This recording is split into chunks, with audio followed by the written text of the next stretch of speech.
Hello, and welcome back to the 6th chapter of my book, Tips for New Grads to Succeed in the Workforce, available today on Amazon. The 6th chapter is to focus on the big picture. You've probably heard time and time again that you should focus on the big picture. The big picture, for those unfamiliar with the idiom, refers to the overall and long-term view and perspective on something. In the context of business, it's critical to make decisions that will benefit you in the long term during both your day-to-day activities and when you determine your personal goals and means of fulfillment.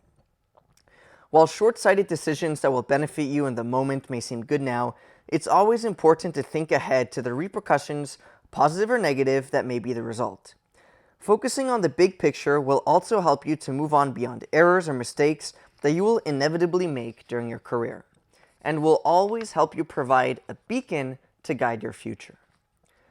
So the first step of focusing on the big picture is to always focus on personal growth. The first lesson here is to focus on your growth and fulfillment. It goes as follows. Do not base the only benchmark of your growth on the output consumed by others. As you soon read from an example, if you focus your efforts purely on an external output without internal growth, you will be helping yourself only in the short term.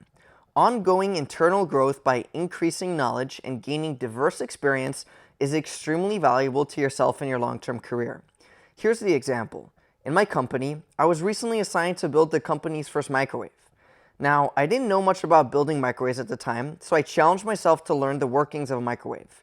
A few months into building my microwave, my company acquired a microwave company. Now the question becomes, what happens to my microwave? The answer was that my microwave was put away so that the company could focus on selling the new and improving new microwave for the future. Now, if I had only measured my success as a factor of how many microwaves of mine were sold, I would be devastated. But if I hadn't made an attempt to discover new things for myself on the journey, I would be left in a position where a large amount of time was spent with nothing to show for it. But since I focused on the learning and understanding of how the microwave was built during that journey of building it, I came out a wealthier and more valuable individual at the end, even though my microwave wasn't the one being sold. I gained the experience and knowledge along the journey, and that intangible element is strongly tied to the value that we previously discussed. Always focus on personal growth and increasing your knowledge and expertise while you work to provide value to the business. As you tackle a broader breadth of business and projects over the long term, your value will inevitably increase. The next area of focus is what I refer to the one step back, two steps forward ideology. The second lesson is around understanding that sometimes you need to take that one step back before you can take the two steps forward. The only way you can identify this scenario is if you think long term, without hyper-focusing on the short term. In my microwave example, the company could absolutely have sold both the newly acquired microwave as well as the old microwave that I built. But the business leaders knew that long-term, this would cause a lot of confusion in our sales force, a lot of confusion in the market for the customers, so the decision had to be made to bite the bullet now, take that one step back to get rid of all the work I did, so that the two steps could be taken towards the future, having me work on the new microwave. This principle also applies to projects you work on and tasks you're assigned to. In many cases, you will have a subset of work, let's say 20%, that you don't truly enjoy, whereas 80% you really enjoy doing. So don't throw away the 80% you enjoy by complaining about the 20% of work you don't want to do.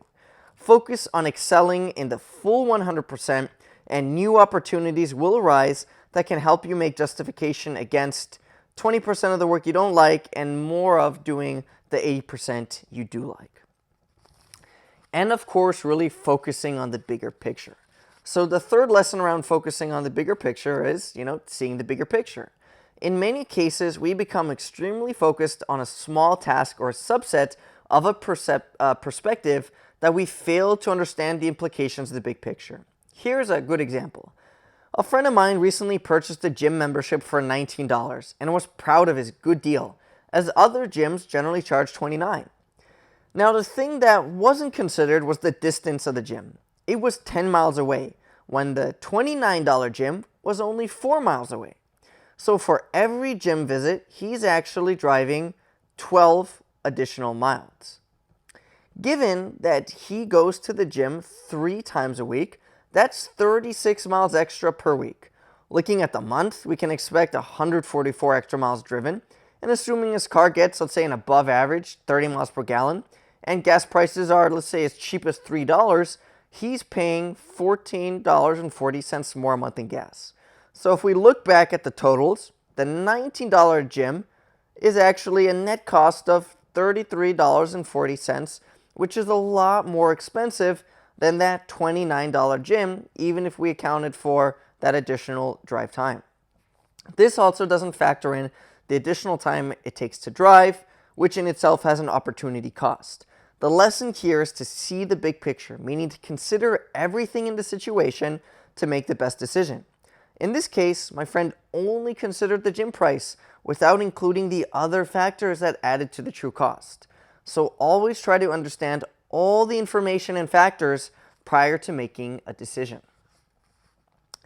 Your next tip is to apply old concepts in new ways. So the next piece of advice we have here is think outside the box, essentially. In your work life, you will find that a number of projects you completed in the past, whether a recent student was academic or done at work, an internship, you'll find that they relate to something you're currently working on. So in other cases, what you're working on is brand new, with no apparent relation to work you did previously.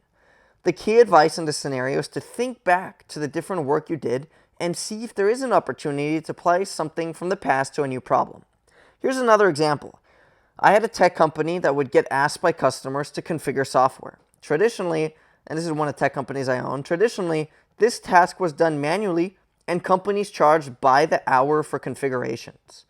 But something I noticed is that there's existing software used by quality engineering or testing to actually automate these test configurations. So why not apply the software that was meant to test the configuration to actually build it? And that's precisely what I did.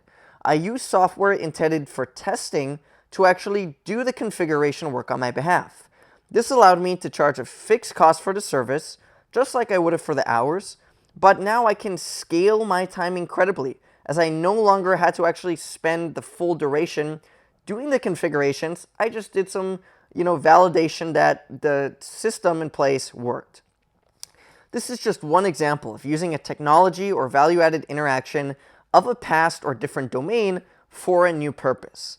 In your career, always look for these opportunities by thinking outside of the box and considering what past experiences you may be able to reapply in new scenarios. And finally, seize opportunities. The best thing you can do for yourself in the long run is to seize opportunities that arise at your current employment or simply around you. There will be opportunities to directly grow upward in terms of climbing the corporate ladder, but there will also be opportunities to grow opportunities linked to personal development. Growing your knowledge and personal brand, as mentioned earlier, is key to becoming more valuable. The first point was to pursue opportunities that directly improve your position in a business. The key takeaway is that there will inevitably be job openings in your company in positions that are more senior or more in demand than what you currently do. So do your best to understand the requirements of those positions and to work just as hard in your current position as those positions require. So another cliche term I hear is fake it until you make it.